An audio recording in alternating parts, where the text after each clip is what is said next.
Bonsoir. Je voudrais également saluer les auditeurs de Radio Vie, ceux qui sont à l'écoute, que le Seigneur vous bénisse. C'est pour nous une joie et aussi un privilège de pouvoir annoncer l'Évangile selon l'ordre que Jésus a donné à ses disciples avant de remonter au ciel. Il va leur dire: allez par tout le monde et prêchez la bonne nouvelle à toute la création. Il a dit: celui qui croira, qui sera baptisé, sera sauvé. Donc le but de la prédication de l'Évangile, c'est que vous aussi, en entendant le message de la bonne nouvelle, vous soyez aussi sauvés. Il a dit: voici aussi les miracles qui accompagneront ceux qui auront cru. Et plaise à Dieu que vous puissiez croire, non pas dans une religion, non pas dans des traditions, dans des coutumes, non pas dans des hommes, mais placez votre foi dans le Christ, celui qui un jour est descendu du ciel, qui est venu sur cette terre comme un simple homme, celui qui est mort un jour sur la croix et qui ensuite est ressuscité d'entre les morts, qui est retourné au ciel et il est assis à la droite de Dieu. Et ce soir, au moment où je vous parle, Jésus est toujours vivant. Il est toujours assis à la droite de Dieu. Et l'Écriture nous dit que Jésus intercède pour nous. Quand il avait donné l'ordre à ses disciples d'aller pour prêcher la bonne nouvelle, il nous a dit qu'ils sont allés prêcher partout et le Seigneur travaillait avec eux et confirmait la parole par des miracles qui l'accompagnaient. Nous croyons que l'Évangile, c'est la puissance de Dieu pour le salut de quiconque croit. Je voudrais faire la lecture de quelques versets qui se trouvent dans l'Évangile de Luc au chapitre 23, qui se rapporte donc justement à la crucifixion de Jésus. Dans Luc au chapitre 23, à partir du verset 1er, voilà donc ce qui est écrit. Ils se levèrent tous et ils conduisirent Jésus devant Pilate. Ils se mirent à l'accuser, disant: nous avons trouvé cet homme excitant notre nation à la révolte, empêchant de payer le tribut à César, se disant lui-même Christ roi. Pilate l'interrogea en ces termes: es-tu le roi des Juifs? Jésus lui répondit: tu le dis. Pilate dit aux principaux sacrificateurs et à la foule: je ne trouve rien de coupable en cet homme. Mais ils insistèrent et dirent: il soulève le peuple en enseignant par toute la Judée, depuis la Galilée où il a commencé jusqu'ici. Au verset 13, Pilate, ayant assemblé les principaux sacrificateurs, les magistrats et le peuple, leur dit: vous m'avez amené cet homme comme excitant le peuple à la révolte, et voici, je l'ai interrogé devant vous, je ne l'ai trouvé coupable d'aucune des choses dont vous l'accusez.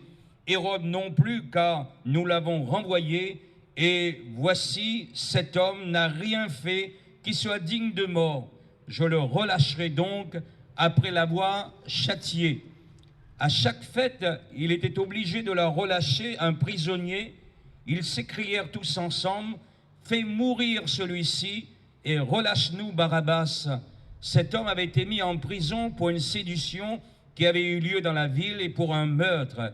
Pilate leur parla de nouveau dans l'intention de relâcher Jésus. Et ils crièrent: crucifie, crucifie-le. Pilate leur dit pour la troisième fois: quel mal a-t-il fait? Je n'ai rien trouvé en lui qui mérite la mort. Je le relâcherai donc après l'avoir châtié. Mais ils insistèrent à grands cris, demandant qu'il soit crucifié, et leurs cris l'emportèrent. Pilate dit: ce qu'ils demandaient leur sera fait. Il relâcha celui qui avait été mis en prison pour sédition et pour meurtre, et qu'il réclamait, et il livra Jésus à leur volonté.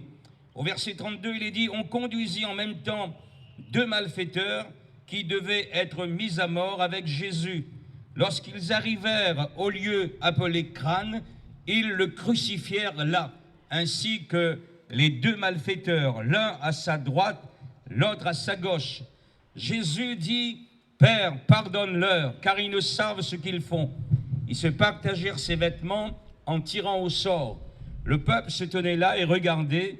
Les magistrats se moquaient de Jésus, disant: il a sauvé les autres, qu'il se sauve lui-même, s'il est le Christ, l'élu de Dieu.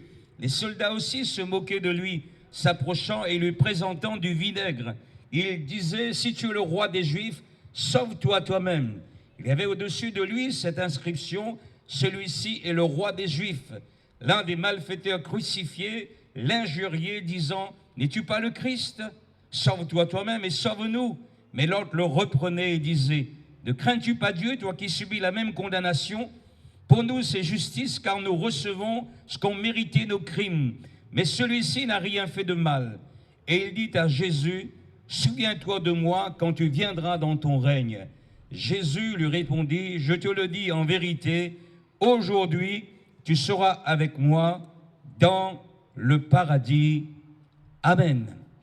Quand nous lisons les récits de l'Évangile concernant la passion du Christ, son arrestation, son procès, sa condamnation, sa mort, nous ne pouvons pas rester indifférents, même s'il y a plus de 2000 ans que cela s'est passé. En effet, donc, Jésus, conformément à ce qui était écrit à son sujet, est mort un jour sur cette croix.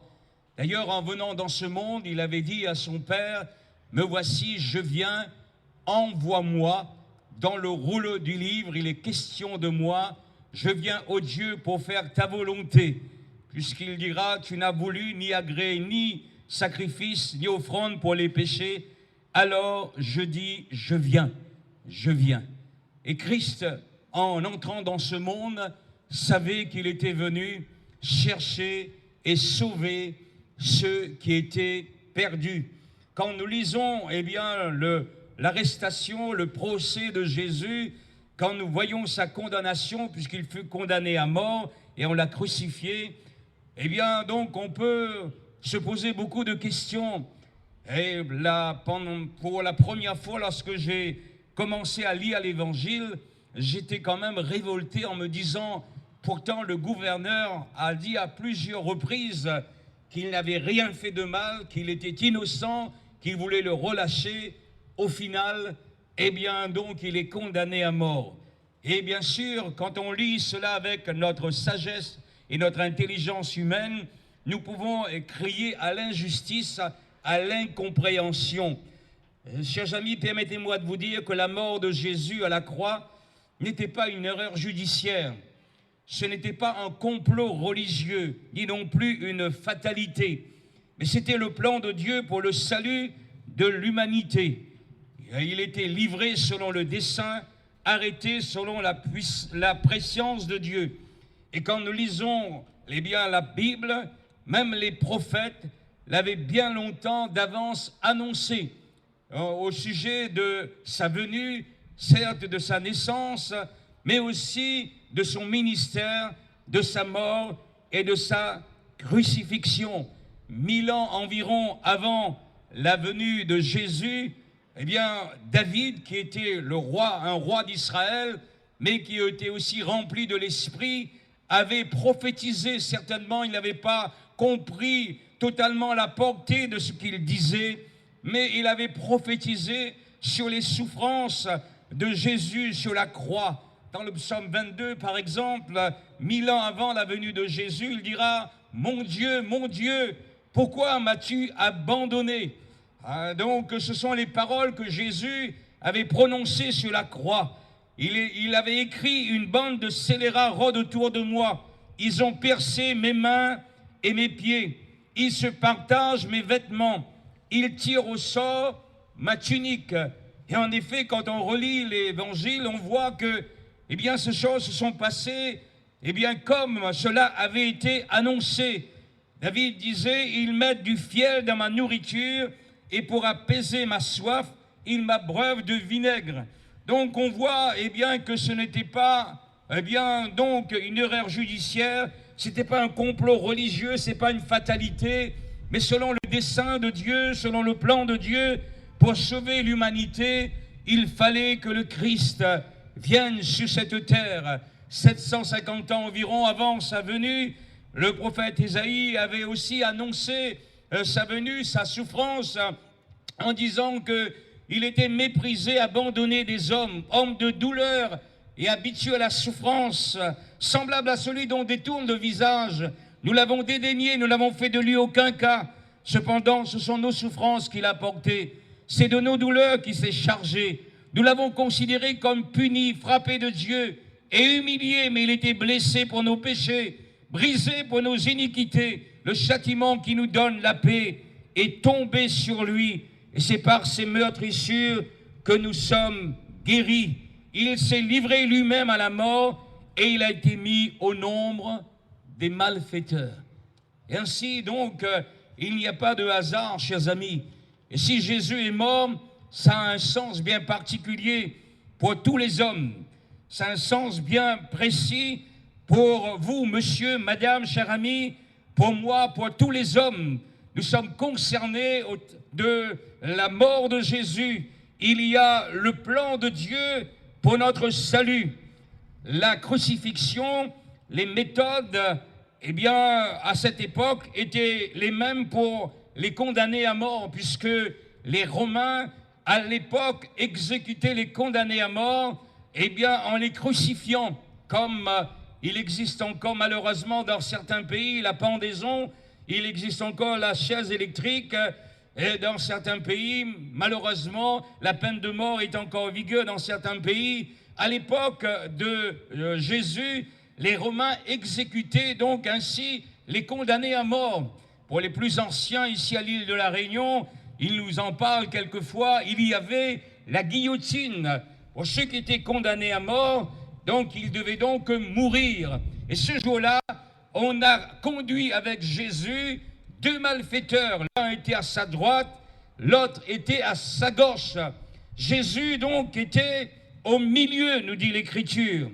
Jésus, eh bien, qui mourait sur cette croix, c'est le don de Dieu pour l'humanité. C'est le don de Dieu. Le but de sa mort, eh bien, donc, nous révèle la grâce de Dieu. Jésus a dit un jour à une dame, si tu connaissais le don de Dieu, et qui est celui qui te parle?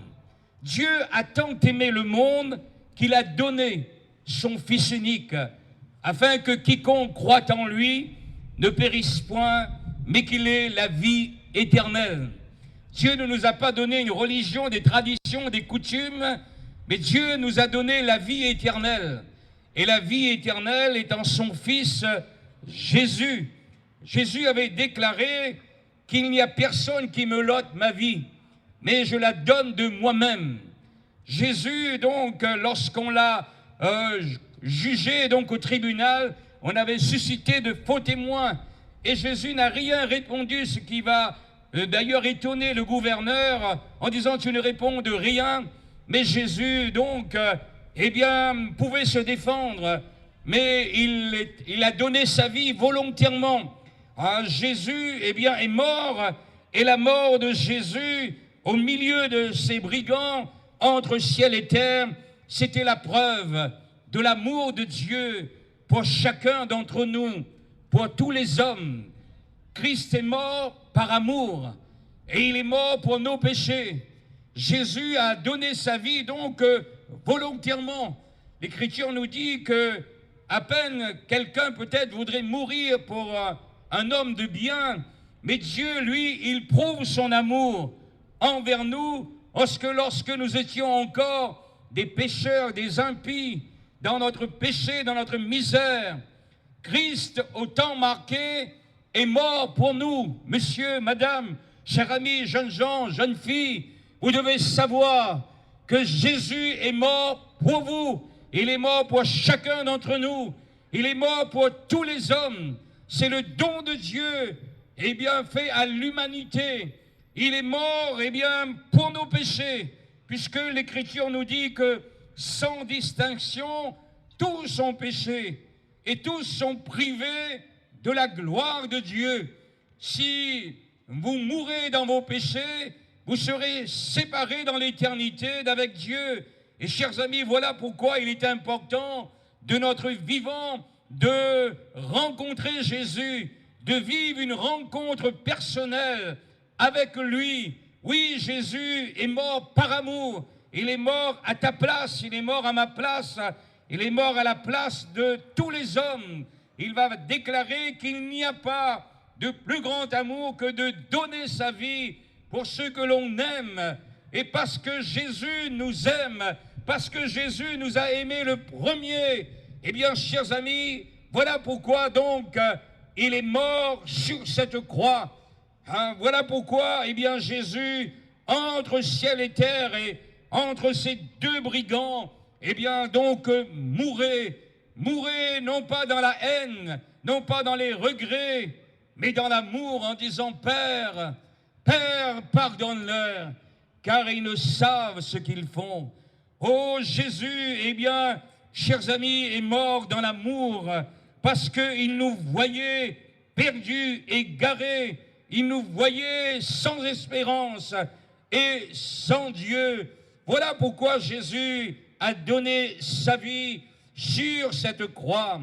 À côté de Jésus, donc, nous dit l'Écriture, comme nous l'avons lu, il y a deux hommes, l'un à sa droite et l'autre à sa gauche, alors que les soldats, la foule, les magistrats se moquent de Jésus, l'injurient, en lui disant, mais si tu es le Christ, mais descends de la croix, nous croirons en toi. Dans un premier temps, quand vous lisez dans l'évangile de Matthieu, les deux brigands aussi l'insultaient, se moquaient de lui. Eux, ils mouraient dans la haine, eux, ils mouraient dans l'amertume, ils mouraient dans la colère, dans la rébellion. Et c'est pourquoi ils insultaient le Seigneur, ils se moquaient de lui. Et ainsi donc, quand Jésus a prié, eh bien, il s'est passé quelque chose pour l'un des brigands, tandis que l'autre, il est resté de marbre, il est resté indifférent, il est resté rebelle jusqu'à la mort.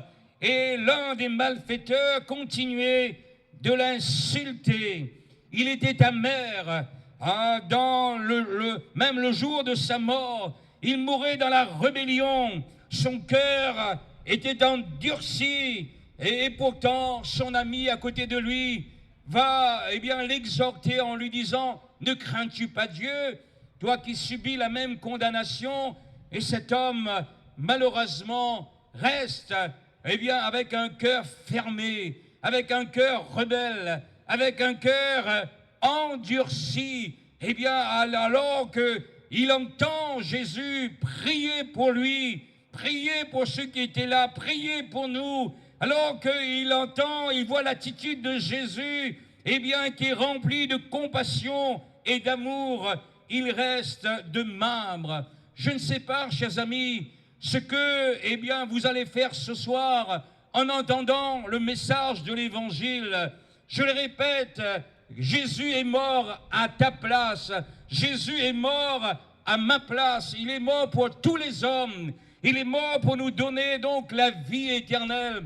Je ne sais pas ce que tu vas faire, de ce message que tu entends aujourd'hui, que si aujourd'hui vous entendez le message de l'Évangile, c'est parce que Dieu vous cherche, Dieu vous aime et il vous connaît, chers amis. La Bible dit que du haut des cieux, l'Éternel regarde et il voit tous les fils des hommes. Du lieu de sa demeure, il observe tous les habitants de la terre.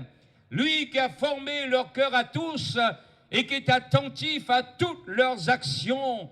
Oui, Dieu vous connaît, monsieur, madame, il nous connaît tous. Et c'est pourquoi, donc, si aujourd'hui vous entendez sa voix, n'endurcissez pas votre cœur, parce qu'au travers de la prédication de l'Évangile, au travers de toute cette semaine où l'Évangile sera proclamé, chers amis, c'est dans un but.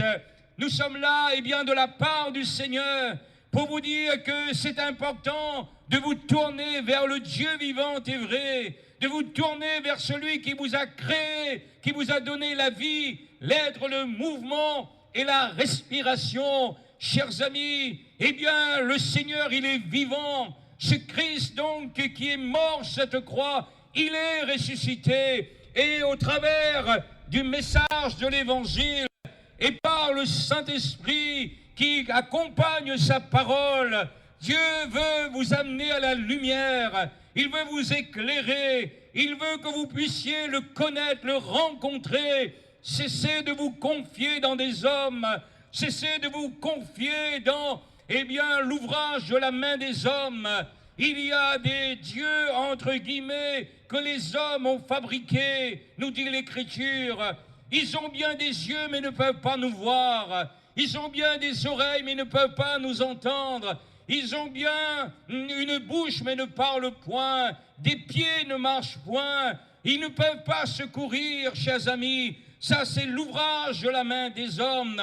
Cessez de placer votre confiance dans l'ouvrage de la main des hommes, parce qu'ils sont incapables de faire quoi que ce soit pour vous. Mais nous vous encourageons à vous tourner vers le Dieu vivant et vrai, celui qui vous aime et qui vous a donné la preuve de son amour.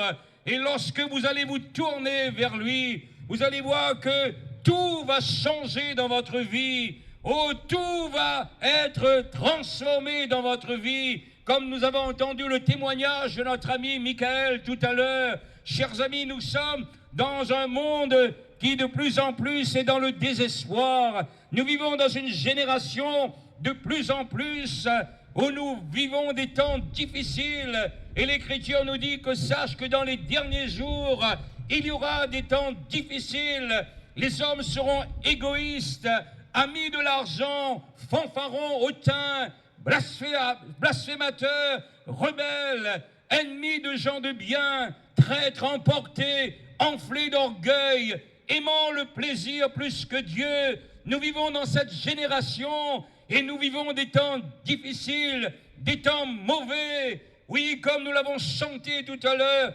Jésus est l'espoir des nations. Jésus est ton espoir. Jésus est l'espoir de l'humanité. Il est encore temps de vous tourner vers lui afin que viennent sur vous des temps de grâce, des temps de bénédiction. C'est dans ce but que Jésus a donné sa vie sur la croix. C'est dans ce but, qu'il a prié en disant « Père, pardonne-leur, car ils ne savent ce qu'ils font ». Aujourd'hui, vous pouvez vivre cette rencontre par le moyen de la foi.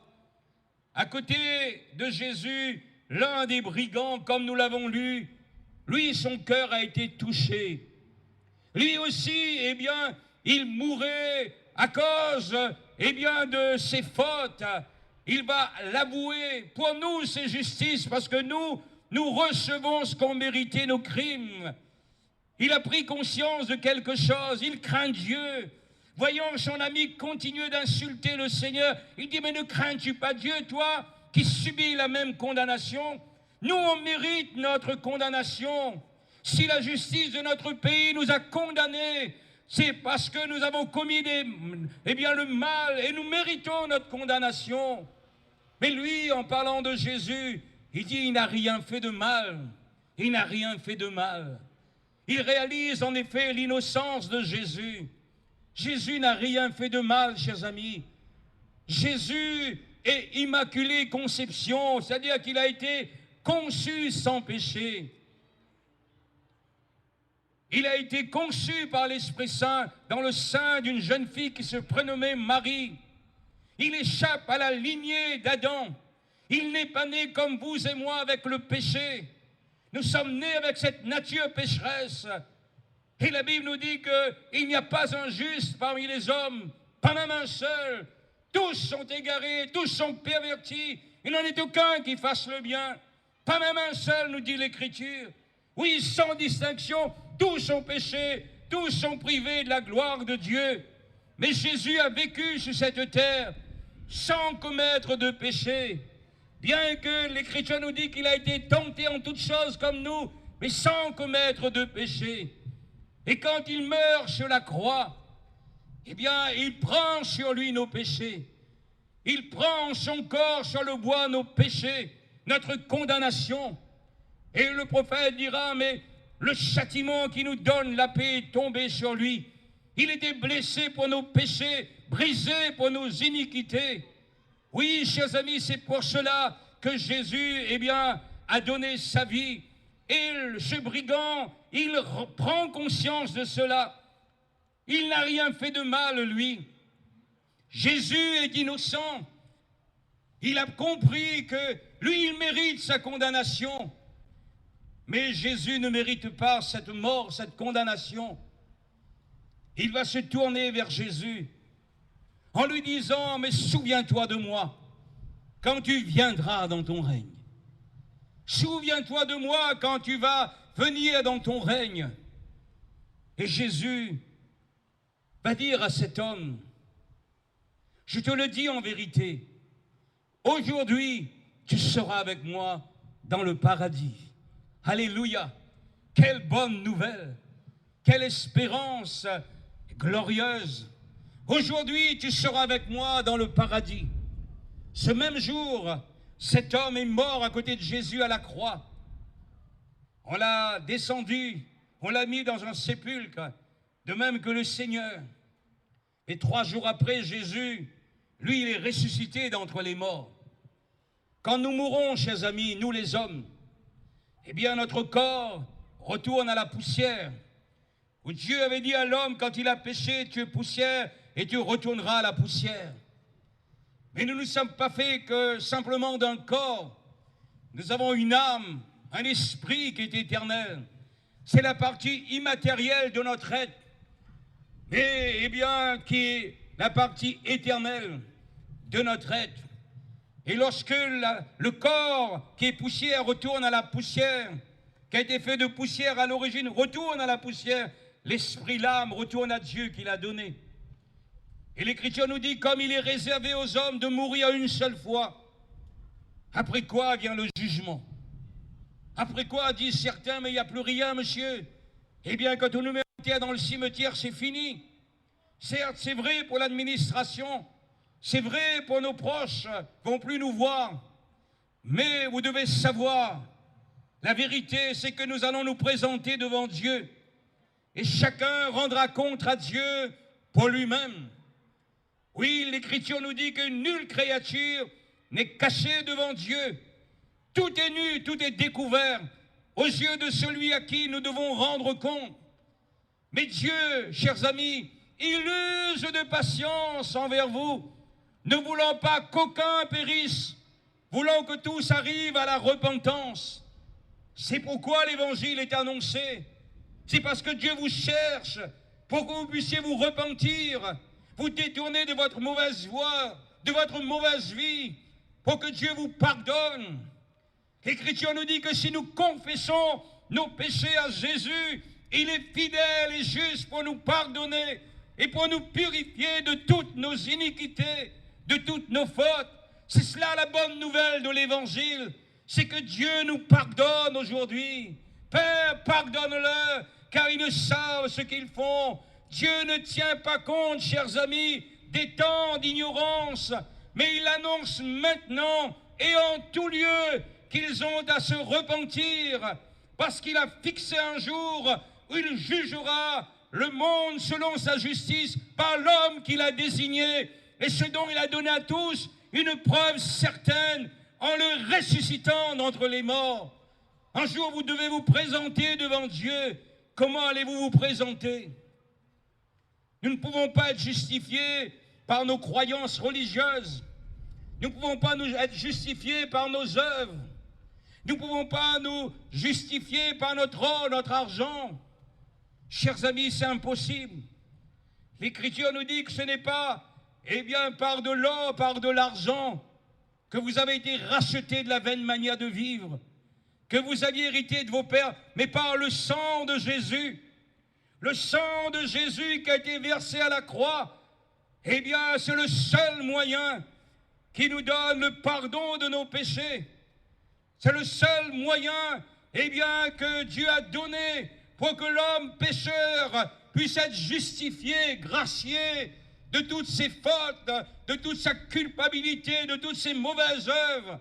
Voilà pourquoi, eh bien, ce soir, il est possible pour vous aussi de vous tourner vers le Seigneur et de le recevoir dans votre vie. Car l'Écriture nous dit que quiconque invoquera le nom de Jésus sera sauvé. Alléluia. Qui que vous soyez, chers amis, madame, monsieur, jeune homme, jeune fille, quiconque, la bonne nouvelle de l'Évangile, c'est que quiconque invoquera le nom de Jésus sera sauvé. Comme cet homme, il a fait, il s'est tourné vers le Seigneur, un condamné à mort, un homme qui confesse qu'il a commis des crimes, eh bien, il passe de la condamnation, eh bien, éternelle à la vie éternelle. Tandis que l'autre, il subit la double peine. Il a été condamné par la justice de son pays et il est condamné également, eh bien, éternellement, parce que Jésus a dit, celui qui croira sera baptisé, sera sauvé. Il a dit, celui qui ne croira pas sera condamné. À cause du péché, il y a une condamnation sur notre vie. Mais Jésus a pris notre condamnation. Jésus a pris ta condamnation à la croix.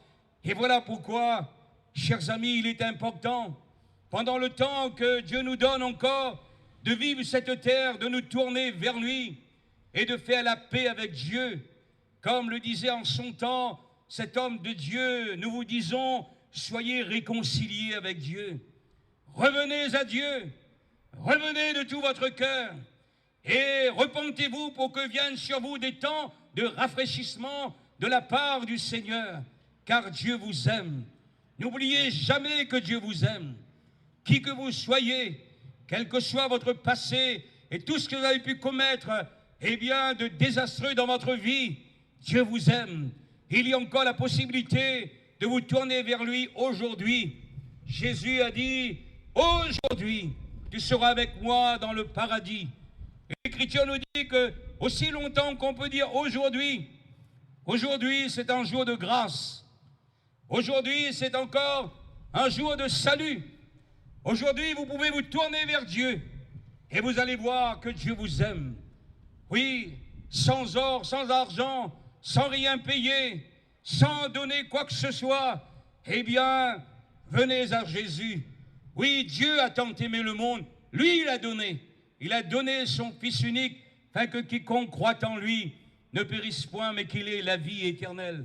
Aujourd'hui, c'est pourquoi, si vous entendez sa voix, n'endurcissez pas votre cœur.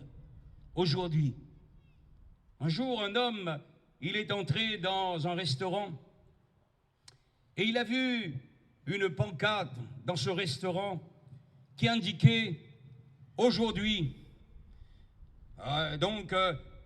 Il voyait cet écriteau, qui disait ici, demain, on mange gratuit. Ah, il a vu ça, il a dit, ah, c'est pas aujourd'hui alors, c'est demain. Ici, demain, on mange gratuit. Donc, il s'est fait servir, il s'est fait, voir par le patron du restaurant, il a salué tout le monde. Et à la fin, il a dit, à demain, à demain. Ah, pour lui, c'était une opportunité. Il y a des gens qui sont comme cela. Eh bien, que Dieu les appelle, ils entendent la voix de Dieu et il dit demain, plus tard, le mois prochain, l'année prochaine. Mais Dieu, il te dit aujourd'hui, aujourd'hui. Le lendemain, il vient à ce restaurant. Mais il ne vient pas seul, il vient avec quelques amis. Et il les a invités. Et il a dit, mais voilà, prenez ce que vous voulez, mangez ce que vous voulez, commandez ce que vous voulez. Eh bien, aujourd'hui, c'est moi qui vous invite. Alors, ses amis, a commandé plein de choses, le champagne, plein de bonnes choses. Et à la fin, donc, il s'apprêtait maintenant à partir. Alors, bien sûr, le patron l'a interpellé, il lui a dit, monsieur, eh bien, vous n'avez pas encore réglé la note. Et lui, il a dit, mais non. Hier, je suis venu ici et j'ai lu, ici, demain, on mange gratuit. Et le patron lui dit, oui. Hier, c'était hier, aujourd'hui, c'est aujourd'hui. Demain, c'est demain. Ah, il ne comprenait pas. Il dit, oui, mais hier, j'étais là, je suis venu aujourd'hui. Et il a dit, aujourd'hui, c'est aujourd'hui, demain, c'est demain. Relisez bien, monsieur. Allez, lisez à haute voix. Ici, demain, on mange gratuit. C'est demain, c'est pas aujourd'hui. Et vous devez payer, monsieur. Alors là, lui qui croyait donc à être malin. Lui qui pensait, eh bien, faire une bonne affaire, il s'est retrouvé coincé pour payer la note qui était salée. C'est comme cela que ça va se passer. Pour des gens qui se croient plus sages et plus malins que Dieu. Et ils pensent qu'ils pourront toujours s'arranger avec Dieu. Demain, le mois prochain, la semaine prochaine, j'ai encore le temps. Oui, mais la vie peut s'arrêter aujourd'hui pour vous. La vie peut s'arrêter d'un moment à l'autre. Qu'allez-vous dire à Dieu? Quel compte allez-vous rendre à Dieu? Aujourd'hui, si tu entends sa voix, n'endurcis pas ton cœur, parce que Jésus t'appelle.